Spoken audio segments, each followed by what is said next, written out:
Qué alegría saludarte una vez más. Qué bendición es que podamos juntos compartir este espacio, esta hora, este momento, donde estamos con la palabra de Dios en la mano y con un corazón dispuesto para poder aceptar esta verdad, para poder comprender, aceptarla, vivirla y compartirla.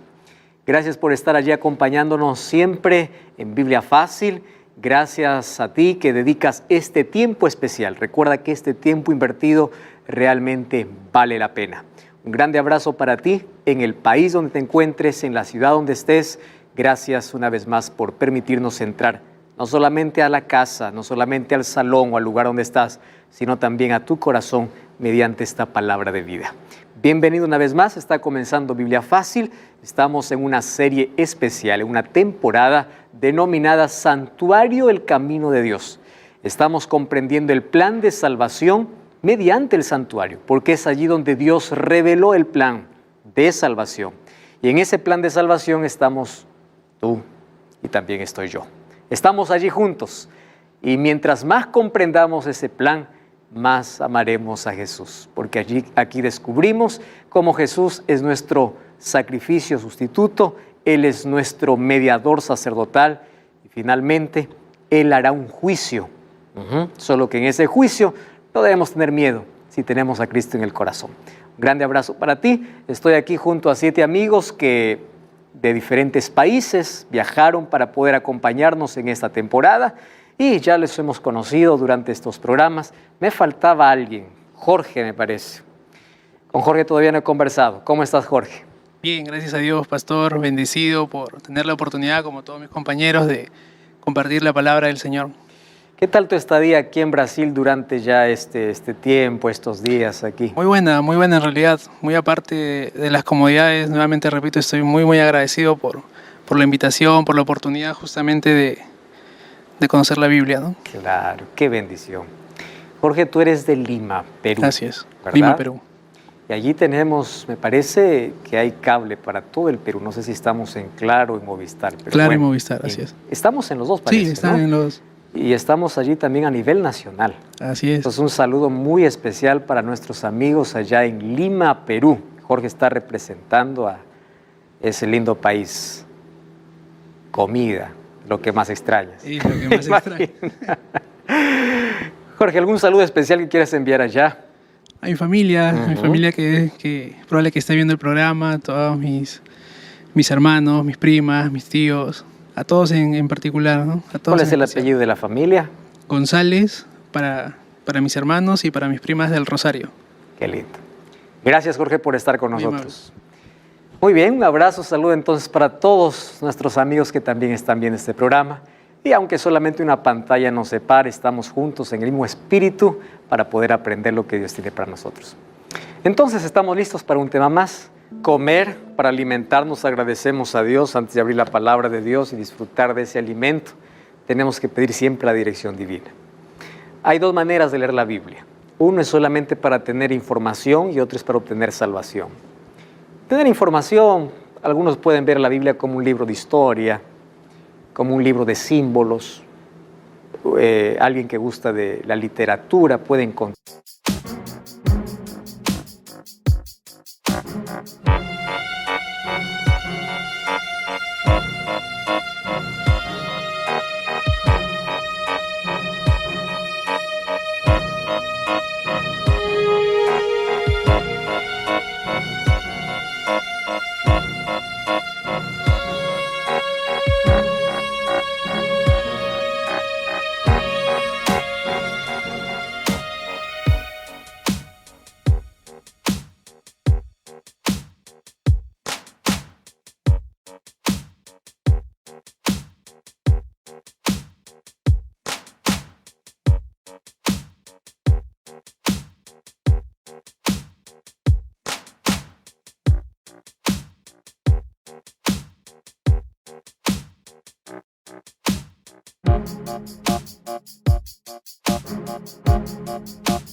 Muchas metáforas, una riqueza literaria tiene la Biblia. Es bella no solamente por su contenido, sino por su estructura. Sin embargo, hay algunos que pueden leer la Biblia solamente por información. Pero aquel que va a la Biblia en busca de salvación y de un conocimiento sincero acerca de Dios, necesita siempre pedir la dirección divina. Porque el mismo Espíritu que inspiró al profeta a escribir es el mismo Espíritu que hoy ilumina nuestra mente para comprender el mensaje. Hoy, amigos, vamos a hablar sobre un tema muy importante. Ya acompañamos a Jesús durante su recorrido en diferentes momentos, en diferentes lugares durante su ministerio. Y allí comprendimos que el camino de Dios estaba en el santuario, el plan de salvación estaba revelado en el santuario. Y comprendimos cómo Jesús vino, nació allí en el campamento, entró al santuario, pasó por la fuente de agua, pasó por el altar de sacrificios. Después de 50 días entró al lugar santo y allí estuvo por un largo periodo hasta entrar en una nueva función de juicio, de purificación y de juicio. Y en nuestro tema de hoy vamos a ver qué va a suceder cuando termine esa función. ¿Qué va a ocurrir cuando Jesús se levante del lugar santísimo? ¿Qué acontecimientos suceden? Entonces hoy vamos a hablar sobre el fin del ministerio de Cristo en el santuario celestial. En los programas anteriores hemos visto cómo se cumple esa función en el lugar santo, cómo es que Él realiza su obra en el lugar santísimo. Y hoy vamos a ver en qué momento sabemos que Jesús sale. ¿Existe alguna fecha? ¿Existe algún tiempo dado por la palabra de Dios donde ya no habrá más gracia, más perdón, más súplica? Eso vamos a ver hoy. Antes yo quiero llevarlos una vez más al libro de Salmos. Allí en Salmos ya hemos entendido muchas cosas interesantes. ¿Recuerdan ustedes en Salmo 73 cuando vimos a Asaf quejándose de todas las cosas que estaba sucediendo y tenía envidia de aquellos que prosperaban y ni siquiera temían a Dios? Y él dice, todo esto sucedió antes de entrar al santuario. Cuando entré al santuario, mi visión cambió. Una cosa es decir Dios es bueno por concepto. Otra cosa es conocer el amor de Dios viviendo en la propia experiencia. Y eso se vive cuando se conoce a Dios, a Jesús en su profundidad. Y para conocer a Jesús en su profundidad tenemos que entrar al santuario porque todo lo que estaba aquí representaba a Cristo. Ahora, el libro de Salmos, de paso, es el libro más extenso que nosotros tenemos en la Biblia. No hay un libro más grande que ese. Sin embargo, era una colección de oraciones, de agradecimientos, de súplicas. Y estos salmos eran cantados en el santuario. Cuando el pueblo tenía que salir del campamento, del lugar donde estuviese, especialmente en las fiestas, ellos salían en familia cantando salmos. Y cuando llegaban al templo, ahí en Jerusalén, en las festividades, ellos se reunían para cantar salmos. Nosotros ahora no tenemos idea de cómo era la música de esos salmos. No conocemos. Sin embargo, imagínense un día preguntar a David, cuando estemos ahí en el cielo, David, toca con tu arpa el Salmo 23. Aquí hay varias versiones que nosotros ya hemos escuchado de Salmo 23. Jehová es mi pastor, nada me faltará. Pero imagínense la música original que fue compuesta allí por David y él mismo tocando, ¿no? Tocando y cantando. Hay lindos salmos, Salmo 133, por ejemplo, cuando allí dice, mirad cuán bueno y cuán delicioso es cuando los hermanos habitan juntos en armonía. Lo cantaban con alegría, se abrazaban, cantaban, adoraban a Dios. Y tenemos otros salmos, Salmo 122, cuando decía, yo me alegré con los que me decían, a la casa de Jehová iremos. Este salmo era cantado especialmente cuando ellos tenían que subir a Jerusalén, cuando ellos tenían que ir a la fiesta, ¿no? Y este era un salmo del camino, de alegría. Yo me alegré con aquel que decía, vamos a Jerusalén, vamos a la casa de Jehová. Y todos salían cantando, agradeciendo a Dios. Entonces, encontramos nosotros salmos de celebración, de gratitud, de petición, pero todo esto eran composiciones para poder cantarse en el santuario. Y el primer texto que leímos nosotros sobre salmos aquí en esta temporada fue Salmos capítulo 77, versículo 13. De paso es un versículo que no debemos olvidar. Y allí dice, oh Jehová, tu camino está en el santuario. La traducción correcta, o yendo allí al original, que se escribió en hebreo, sería: tu camino está en el santuario. No tu camino es santo, sino tu camino está en el santuario. ¿Por qué? Porque la palabra Bakodesh se traduce como santuario. Esa misma palabra aparece 28 veces en el Antiguo Testamento y 26 es traducida como santuario. Entonces, aquí fue colocada santo, más su traducción correcta sería santuario. Entonces, tu camino, oh Dios, está en el santuario. Ahora, nosotros comprendimos que el plan de salvación estaba revelada en el santuario. Y es por eso que hemos acompañado a Jesús en su caminata por ese santuario. Cuando vamos a Gálatas 4:4, nosotros encontramos que cuando se cumplió el tiempo, Dios envió a su Hijo, ¿verdad? Y cuando Él nació, Juan capítulo 1, versículo 14, dice que Él habitó. Esa palabra habitó, aquí ya mencionamos que era un neologismo, es decir, una palabra nueva, una palabra creada por Juan, y mejor traducida es así, y Dios tabernaculó con nosotros. Interesante, es kenosen, la palabra griega. Dios se instaló, vivió con nosotros, tabernaculó. ¿Y dónde tabernaculó? En el campamento. Él habitó con nosotros. Ahora, ¿cuántos años demoró Jesús para poder entrar o para poder salir del campamento y entrar en el atrio del santuario? Demoró 30 años. Y lo primero que hizo cuando entró en el santuario fue pasar por el primer mueble del santuario.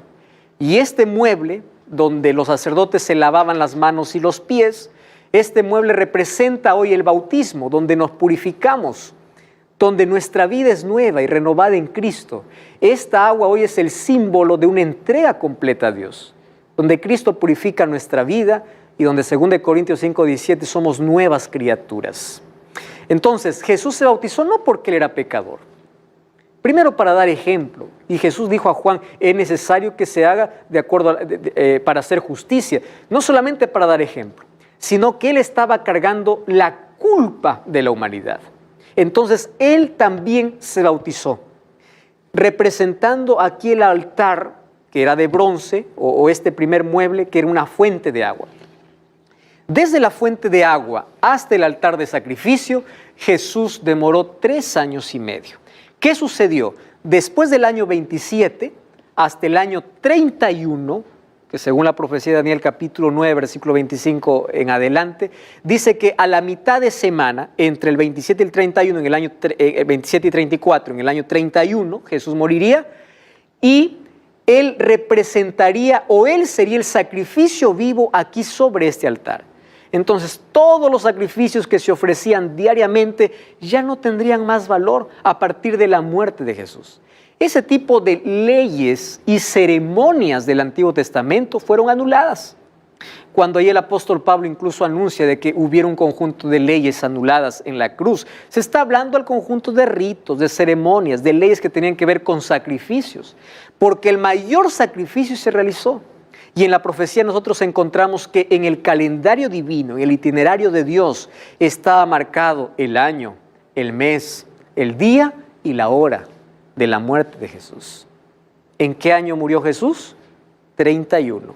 ¿En qué mes? Mes de la Pascua, mes de Abib o Nisán, como se le conocía. ¿En qué día murió Jesús? Un 15 de Abib. Después que fue muerto el Cordero Pascual, porque el Cordero Pascual moría el día 14. Jesús murió un viernes 15 de Abib. Traducido para nuestro calendario sería un viernes 27 de abril del año 31. ¿A qué horas? Dice el libro de Marcos que murió a la hora tercera, que es las 9 de la mañana. A partir de la hora sexta, que es el mediodía, hubo tinieblas. Ahora, esas tinieblas duraron 3 horas. ¿Hasta qué hora? Hasta las 3 de la tarde. En el horario donde se ofrecía el segundo sacrificio, Jesús entregó el Espíritu. Exactamente en la fecha correcta, en el año, en el mes, en el día y en la hora. Entonces Jesús cumple todos los ritos o ceremonias que se celebraban en el atrio. Ahora, del atrio para el lugar santo Jesús demoró 50 días. Después de su resurrección, ¿qué cosa aconteció? 40 días más estuvo con sus discípulos y les dio la orden que todavía no salgan a predicar, que se queden en Jerusalén, hasta que reciban ¿a quién? Al Espíritu Santo. ¿Por qué? Jesús había prometido que el Espíritu Santo tendría que venir. Y Juan 7:39 dice que el Espíritu Santo no venía porque Jesús aún no había sido glorificado. Esa palabra glorificado significa Jesús todavía no había sido entronizado en el cielo. No había entrado todavía en el cielo allá al lugar santo o al santuario allá en el cielo. No había entrado. Entonces, durante ese periodo, el libro de Hechos nos cuenta de que los discípulos estaban reunidos y ellos recibieron el Espíritu. Cuando recibieron el Espíritu, justamente recibieron a las 9 de la mañana en el día de una fiesta celebrada. ¿Qué día? Del Pentecostés. ¿Por qué se llama Pentecostés? Penta significa 50. 50 días después de la fiesta de las primicias. Si la fiesta de las primicias representaba la resurrección de Cristo, entonces la fiesta del Pentecostés representaba la entronización de Cristo y la gran cosecha, la primera gran cosecha. ¿A qué llamamos cosecha? A la acción del Espíritu Santo en el corazón del ser humano, y donde el ser humano es capaz de responder esa invitación, entonces esa persona se prepara para el reino de los cielos. Y el libro de Hechos capítulo 2, versículo 42, nos dice que la primera gran cosecha realizada por el Espíritu Santo fueron bautizados 3,000 personas, versículo 41. Los que recibieron la palabra fueron bautizados y se añadieron aquel día como 3,000 personas. ¿Por qué recibieron la palabra? Porque los discípulos empezaron a hablar en su propia lengua. Cuando dice que hablaron en lengua, no está hablando de lenguas extrañas, está hablando de otros idiomas, del idioma que ellos entendían. Y Hechos capítulo 2 habla que habían 14 países, versículo 9 y versículo 10 y 11, 14 hombres y mujeres de 14 países. Y ellos comprendieron la palabra. Y ellos ese día se arrepintieron. Ese día se entregaron. Ahora, quiere decir que en ese momento, cuando Jesús o cuando el Espíritu Santo descendió sobre los discípulos, Jesús estaba siendo entronizado, ¿dónde? En el santuario. Vamos a ir a un salmo mesiánico de paso. Gran parte de los salmos hablan del Mesías. Varios salmos. Por ejemplo, hay 3 salmos que están muy juntos, están en secuencia y los 3 hablan de Jesús. Salmo 22, Salmo 23 y Salmo 24. Vamos a abrir a ver esos salmos. Salmos capítulo 22 habla acerca del sacrificio de Jesús. Miren, Salmos capítulo 22. Salmos 22. Es impresionante este salmo. Dice grito de angustia y un canto de alabanza. ¿Qué dice el versículo 1? Dios mío, ¿por qué me has desamparado? ¿Les hace recordar esta frase alguna que dijo Jesús? ¿Dónde dijo Jesús esto? En la cruz. Fue una de las palabras de Jesús. Este es un salmo mesiánico. Está hablando de ese momento de sufrimiento. Dios mío, ¿por qué me has desamparado? Y aquí David coloca ya su experiencia. Ahora, fíjense el versículo, vamos al capítulo 16. Wow, versículo 14. Mira lo que dice el versículo 14. He sido derramado como el agua, mis huesos se desconyuntaron, mi corazón fue como cera derritiéndose dentro de mí. Como un tiesto se secó mi vigor, mi lengua se pegó a mi paladar. ¿Recuerdan una palabra de Jesús que tiene que ver con su lengua casi pegada al paladar? Tengo sed. La angustia que Jesús sufrió. Miren el versículo 16.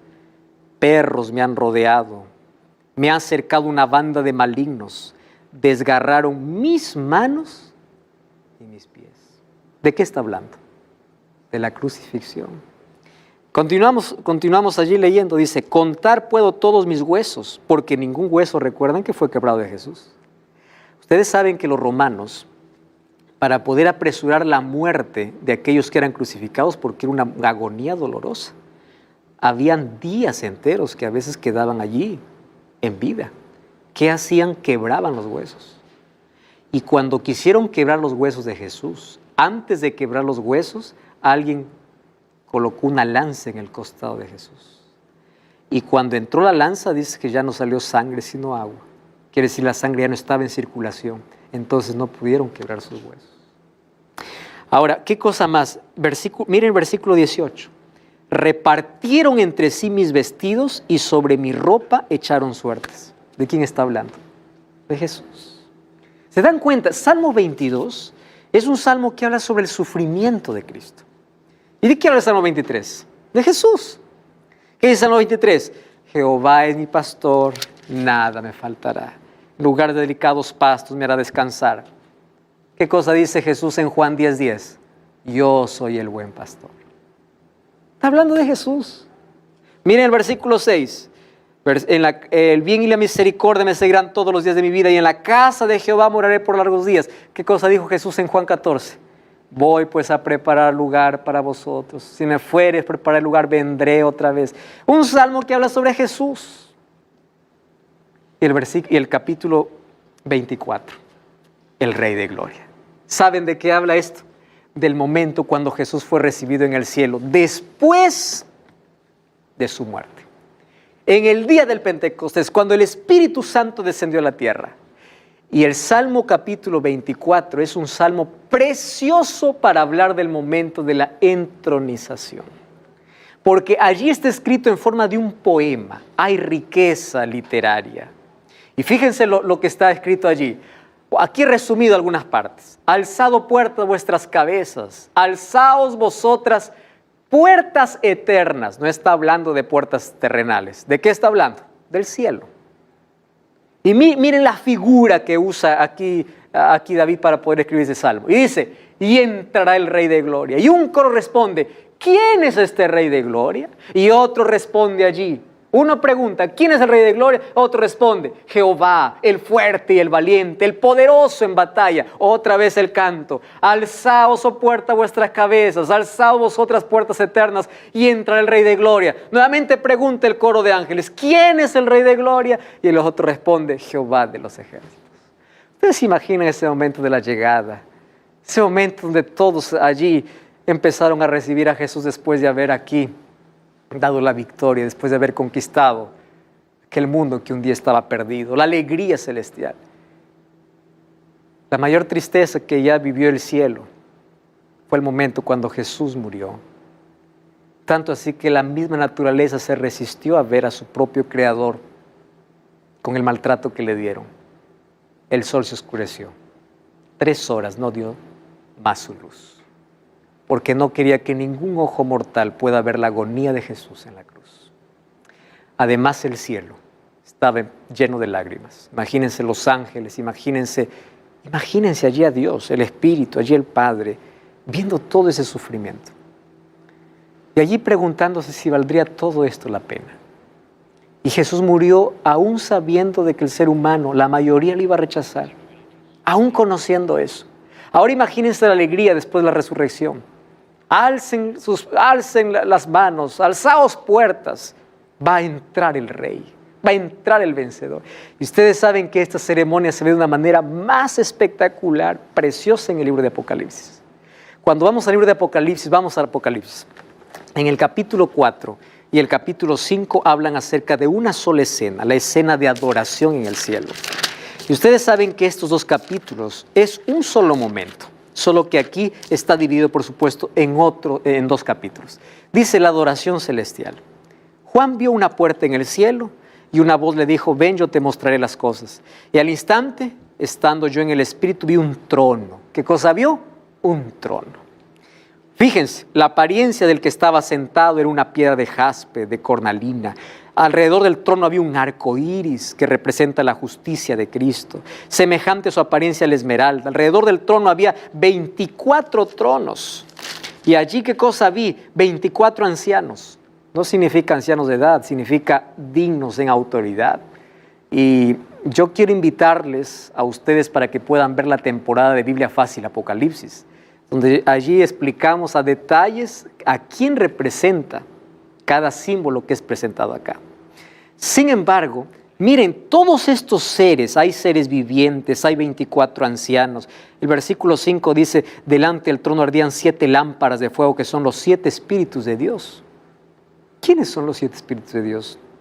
7 es número perfecto y 7 significa perfección. Entonces significa la plenitud del Espíritu. Y cuando habla de 7 espíritus está hablando de lo que en el Antiguo Testamento ya se hablaba sobre el Espíritu Santo. Espíritu de sabiduría, espíritu de inteligencia, espíritu de poder, espíritu de consejo, espíritu de reverencia.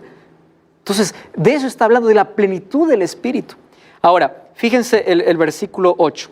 Los 4 seres vivientes tenían 6 alas alrededor y por dentro estaban llenos de ojos, y de día y noche sin cesar decían, Santo, Santo es el Señor, Dios Todopoderoso, el que era, el que es y el que ha de venir. Versículo 11, y todos los que estaban en el trono decían, Señor, digno eres, ojo con esta palabra, digno eres de recibir la gloria, la honra y el poder. Para que ellos digan, digno eres de recibir, es porque el quien va a estar aquí o a quien están adorando hizo algo. ¿A quién están adorando? A Jesús. ¿Y por qué le adoran? Primero le dice, porque tú creaste todas las cosas. ¿Quién fue el creador? Fue Dios, es verdad. Pero allí participaron Padre, Hijo y el Espíritu Santo. Juan capítulo 1, versículo 1, dice que en el principio era el verbo era Dios, el verbo estaba con Dios y el verbo era Dios, refiriéndose a Jesús. Y dice, por Él fueron creadas las cosas. Entonces, digno eres por ser el creador. Y cuando vamos al capítulo 5, allí miren lo que dice el versículo 9. Y cantaban un nuevo cántico diciendo, digno eres de tomar el libro y de abrir sus sellos, porque tú fuiste, ¿qué cosa? Inmolado, y con tu sangre nos has redimido para Dios de todo linaje, lengua, pueblo y nación, y nos has hecho para nuestro Dios un reino y sacerdote, y reinaremos sobre la tierra. ¿A quién están rindiendo adoración? A Cristo. Entonces, en el capítulo 4, rinden adoración a Cristo por ser el creador. Y en el capítulo 5, por ser ¿quién? El Salvador. Este fue el momento de la entronización. Ahora, tenemos más detalles para hablar sobre aquel momento espectacular donde Jesús fue entronizado en el santuario. No cambies el canal, ya estamos de regreso. Esta es Biblia Fácil. Y estamos de regreso. Este es tu programa Biblia Fácil. Qué alegría saber de que tú estás participando de este programa. Y es por eso que yo tengo un regalo para ti. Aquí en mis manos tengo el DVD Santuario El Camino de Dios. Todo lo que tienes que hacer es solicitarlo a través de nuestro WhatsApp. Más 5512 98 100 14 60.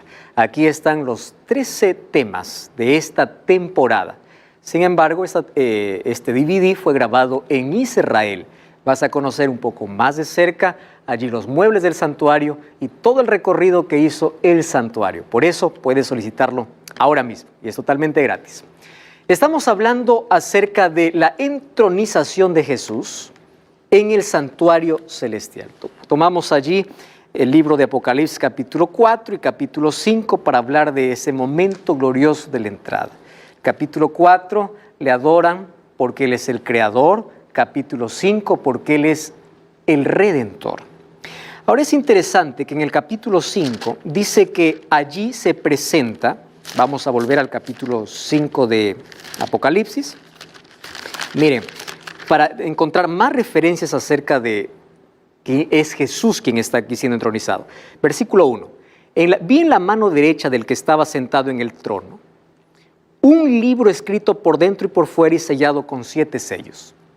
Nosotros tenemos en nuestra mente que sello es donde uno coloca en un papel para que esto pueda tener autoridad o esto demuestra demuestra la autoridad de quien escribe aquel documento. Sin embargo, en ese tiempo un sello era un seguro y aquel que rompía el seguro recién podía encontrar recién podía leer la carta. Imagínense, si quebrar un sello ya era difícil, ¿cuántos sellos tenía este? 7. Imposible de abrir.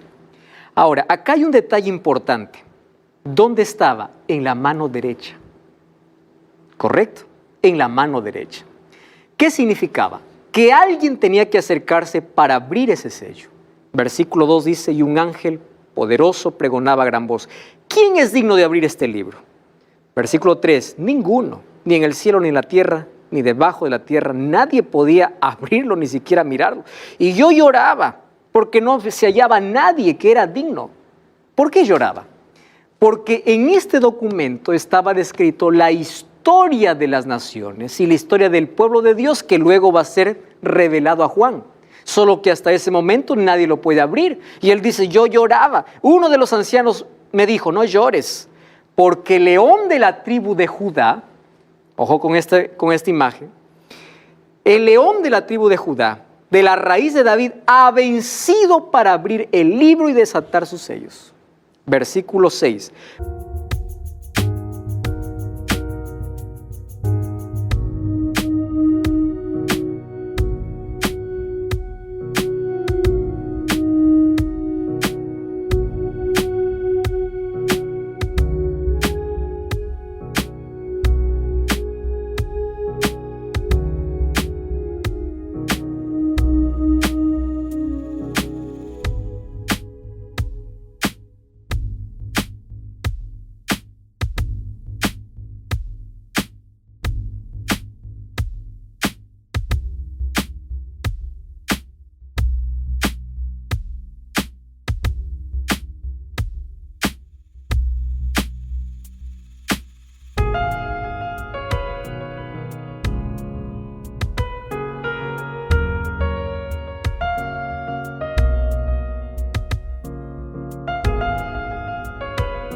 Vi en medio del trono y de los 4 seres vivientes y de los ancianos que estaba de pie, ¿quién?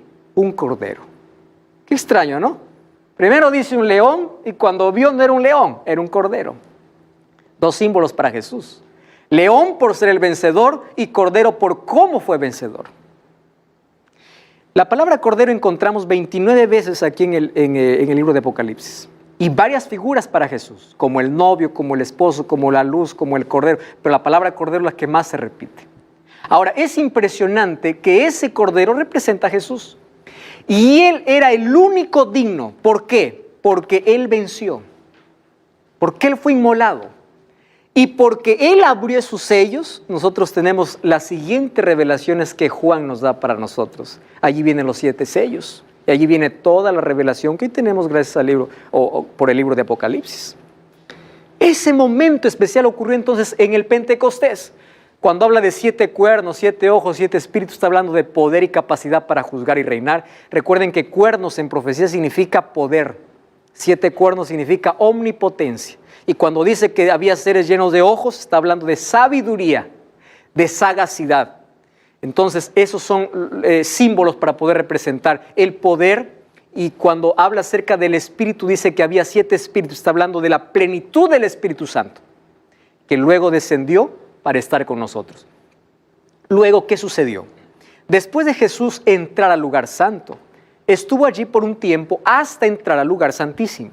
Y la profecía de Daniel capítulo 8, versículo 14 nos dice 2300 tardes y mañanas y el santuario será purificado. Nosotros ya entendimos que esa profecía comienza en el año 457 y va hasta el año de 1844. ¿Qué sucedió en el año de 1844? El santuario celestial fue purificado. ¿De qué? De los registros de pecado. Además, se inició una obra de juicio, así como se prefiguraba también en la purificación del santuario terrenal. Y a partir de ese año vivimos un juicio.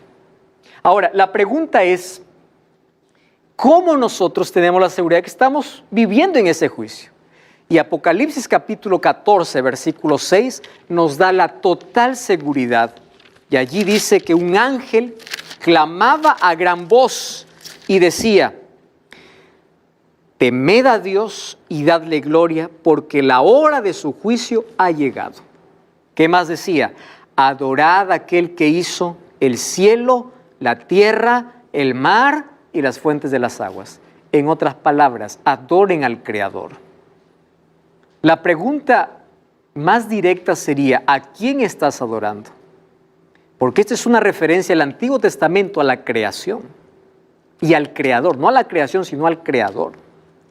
Ahora es interesante que todos los seres humanos buscamos personas para adorar, medios para adorar, porque el ser humano nació con la necesidad de adorar. Y Satanás nos seduce para que podamos adorarle por diferentes medios. Y el llamado aquí es: adora a Dios porque está viviendo un momento de juicio. Eso significa que un día se va a acabar este juicio y el veredicto va a depender de tu adoración. ¿A quién has adorado? Personas que adoran placeres, otros adoran vicios, otros adoran religiones, placas de iglesia, otros adoran pastores. Pero ¿quién adora a Dios? Entonces, en este periodo de juicio, dice, tienes que adorar a Dios. ¿Por qué razón? Porque un día este juicio va a terminar. ¿Cuándo va a terminar? Vamos a Apocalipsis capítulo 15. Miren lo que dice el versículo 8 del capítulo 15. Vamos del versículo 7. Uno de los 4 seres vivientes dio a los 7 ángeles 7 copas de oro llenos de la ira de Dios, quien vive por los siglos de los siglos. Y el templo se llenó de humo por causa de la gloria de Dios. ¿Ustedes se acuerdan qué sucedía en el día de la expiación? La gloria de Dios, ¿a dónde descendía?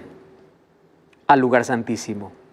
Y eso significaba que el sacerdote, como ya estaba en la presencia de Dios purificando el santuario, estaba a punto de salir porque ya había purificado el santuario. La gloria de Dios llenaba allí el lugar santísimo. Y aquí dice, la gloria de Dios llenó el templo y el templo se llenó de humo.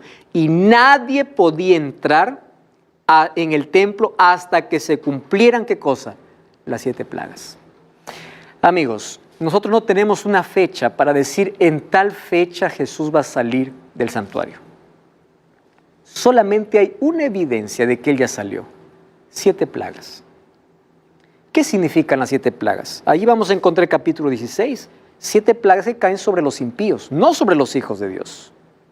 Ahora, una de las cosas que aquí me dice sobre las plagas es que cuando las plagas empiezan a caer, ya no hay más perdón. Porque Jesús abandonó el santuario. Los libros fueron cerrados. El destino de la humanidad fue cerrada. Número 2, ya no hay arrepentimiento. Ustedes leen el capítulo 16, dice, a pesar de que sufrían sus plagas, no se arrepintieron. ¿Saben qué significa eso? El Espíritu Santo ya no llama a las personas. Ya no, porque ya no hay oportunidad. Cuando alguien hoy se arrepiente, no es porque, yo tuve necesidad de Dios. Esa necesidad, ¿quién lo creó? El Espíritu. Nosotros hoy tenemos necesidad de arrepentimiento porque el Espíritu Santo actúa y trabaja. Y a veces somos duros y rebeldes y nos hacemos insensibles a esa voz. Sin embargo, el Espíritu Santo ya no más trabajará en el corazón de las personas. ¿Qué otra cosa? Es allí donde Jesús sale del santuario y deja sus vestiduras sacerdotales para colocarse sus vestiduras reales. Y a eso nosotros lo llamamos el cierre de la puerta de la gracia. ¿Existe en la Biblia puerta de la gracia? No. Como un concepto definido, no. Pero como una información, o mejor, escrito puerta de la gracia no existe. Pero como concepto sí existe. Vamos a Apocalipsis capítulo 3. Mírenme. Vamos a leer el versículo 8. Yo conozco tus obras, por eso he puesto delante de ti una puerta abierta, la cual nadie puede cerrar. Pues aunque tienes poca fuerza, has guardado mi palabra y no has negado mi nombre. Aquí está hablando acerca de la oportunidad del evangelio. Entonces, si esta puerta abierta nadie puede cerrar, cuando se cierra, nadie puede abrir. Yo les voy a contar aquí algunos ejemplos dados por la palabra de Dios. Vamos a Apocalipsis capítulo 22. Apocalipsis capítulo 22, versículo 11. Miren lo que dice. El que es injusto sea injusto, el que es impuro sea impuro, el que es justo practique la justicia, el que es santo santifíquese. Quiere decir, llegará un momento en la historia de este mundo, cuando Jesús termine su labor dentro del santuario celestial y Él salga, donde el caso de cada ser humano está decidido. Hay una persona que hace tiempo me dijo, pastor, yo me voy a arrepentir cuando vea a Jesús volviendo. Como Él es amor, me va a salvar. No sabía que antes de la venida de Cristo la puerta se cerraría. el asunto estaría definido. No habría más espíritu para convencer. Entonces llegará un momento en que el salvo no podrá perderse y el perdido no podrá salvarse. Porque el asunto está decidido, porque Jesús salió, realizó ya su obra de juicio. Y Él ya salió perdonando los pecados de todos aquellos que confesaron. Y de aquellos que no, o de aquellos que fueron eliminados del libro de la vida, su caso fue definido. ¿Qué cosa sucede allí entonces? Jesús contó parábolas para representar su venida. Y una parábola conocida es la parábola de las 10 vírgenes. ¿Recuerdan Mateo 25? Dice que 10 vírgenes esperaban al esposo. El esposo en la Biblia representa a Jesús. En el libro de Apocalipsis especialmente se ha representado como el novio y la iglesia como la novia. Ahora fíjense, dice que 5 de ellas eran prudentes y 5 eran insensatas. ¿Cuál es la diferencia entre un prudente y un insensato? Primero, vamos a ver las semejanzas. Todas tenían lámparas. No todo el que tiene Biblia o no todo el que dice ser religioso finalmente se salva. ¿Correcto? Todos estaban esperando al esposo, todos esperamos a Cristo. Todas tenían lámparas. Salmo 19, 105 dice, lámpara es a mis pies tu palabra. La palabra de Dios es la lámpara. ¿Cuál es la diferencia? En que unas tenían más aceite que otras. Y como tardaba el esposo, quiere decir que había demora para algunos de la venida de Jesús, todas se durmieron, es otra semejanza. Todas se durmieron. Pero ¿dónde se encuentra la diferencia? Cuando se escuchó la voz, viene el esposo, las que tenían aceite prendieron sus lámparas y las otras no tenían cómo hacer arder sus lámparas. Ese aceite representa el Espíritu Santo. Entonces, un cristiano no solamente dice aquel que dice soy cristiano porque leo la Biblia, porque voy a la iglesia, no. Es la relación y la búsqueda diaria para ser conducido por el Espíritu, transformado por el Espíritu, santificado por el Espíritu. Es el Espíritu Santo quien nos prepara para la segunda venida de Jesús. ¿Qué sucede? Mientras ellas iban a comprar, dice que vino el esposo y la puerta se cerró, dice. Y ellas decían, ábrenos la puerta, nosotros te conocemos. Dice, ¿quiénes son ustedes? Nosotros estuvimos esperando, no los conozco. Eso nos está refiriéndose también a un momento en la historia donde cuando la puerta se cierra en el cielo, nadie más podrá cambiar su destino. Otro asunto, Daniel capítulo 12, versículo 1, habla acerca de ese momento. Miren, como un momento triste y doloroso. Daniel capítulo 12, versículo 1 dice, en aquel tiempo se levantará Miguel, que es un título dado para Jesús, el gran príncipe que está de parte de los hijos de tu pueblo, y será tiempo de angustia cual nunca hubo sobre la tierra, pero en aquel tiempo será libertado tu pueblo. ¿Quiénes serán libertados? Los que se hallen escritos, ¿dónde? En el libro de la vida. Cuando habla de la libertación está hablando de la segunda venida de Jesús. Ahora dice que será tiempo de angustia. Recuerden que cuando Jesús sale del santuario, del lugar santísimo, ¿qué cosa cae sobre la tierra? Plagas. Y hay angustia cual nunca hubo. Sin embargo, los hijos de Dios también sufrirán una angustia. Fíjense, serán librados solo los que se hayan escritos, ¿dónde? En el libro. Jesús dijo en el libro de Lucas capítulo 10, versículo 20, no se alegren por las cosas que ven o que hacen, porque los discípulos vinieron saltando, alegrándose, diciendo, Señor, nosotros vimos al demonio salir, hicimos milagros. Él dijo, esperen, ¿saben por qué deben alegrarse? Por si su nombre está escrito en el libro de la vida. Porque de nada sirve tanto logro, tanta cosa que hagamos en esta tierra si finalmente vamos a terminar perdidos. El mayor logro que tú puedes tener en la vida es que tu nombre esté escrito en el libro de la vida. Porque hay liberación para aquellas personas. Y aunque hay angustia, ellos saben que están salvos para siempre. Ahora, en el capítulo 7 de Daniel encontramos el juicio que se realiza en el cielo. Es decir, en el capítulo 7 Jesús entra para poder oficiar un ministerio sacerdotal. Y en el capítulo 12 Jesús sale del santuario. Ahora, ¿qué cosa sucede allí? Miren lo que ocurre. Según el libro de Jeremías capítulo 30, la angustia será total, que también incluirá a los hijos de Dios. Vamos al libro de Jeremías capítulo 30. Y allí vamos a leer el versículo 5 hasta el versículo 7.